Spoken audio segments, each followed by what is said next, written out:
دنیا بھر میں جیو ایکسپریس نیوز کے ناظرین کو اپنے نیوز کاسٹر مجید حسین بلال کی طرف سے السلام علیکم۔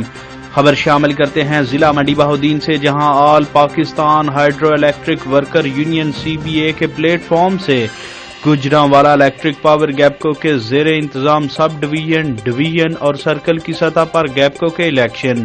حاجی احمد خان مرڈ ڈویژن پھالیا کے بلا مقابلہ چیئرمین بننے کے بعد سرکل گجرات کے بھی بلا مقابلہ چیئرمین، جبکہ قاری نوید اقبال سب ڈویژن پاڑیاں والی سے جنرل سیکرٹری منتخب ہونے کے بعد ڈویژن پھالیا سے بھی بلا مقابلہ جنرل سیکرٹری کی سیٹ جیت گئے۔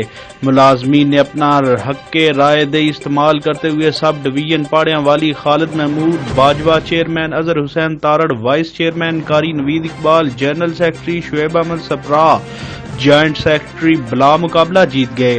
الیکشن پھالیا ڈویژن میں حاجی Ahmad Khan مرڈ chairman, Qari Naveed Iqbal general secretary, اسناد الرسول بٹ وائس چیئرمین اور خالد محمود گونڈل کو جوائنٹ سیکرٹری کی سیٹ پر آئندہ 2 سال کے لیے اپنا بلا مقابلہ نمائندہ منتخب کر لیا۔ مقابلے میں کسی امیدوار نے کاغذات نامزدگی جمع نہیں کرائے۔ نومنتخب عہدیداران نے ذاتی مفادات کو بالائے طاق رکھ کر ملازمین کی فلاح و بہبود کے لیے کام کرنے کے عزم کا اعادہ کیا۔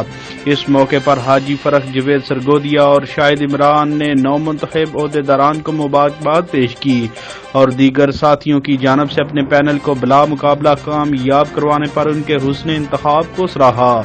کیمرہ مین ٹیم کے ساتھ رپورٹ شاہد سانول، جیو ایکسپریس نیوز پاڑیاں والی۔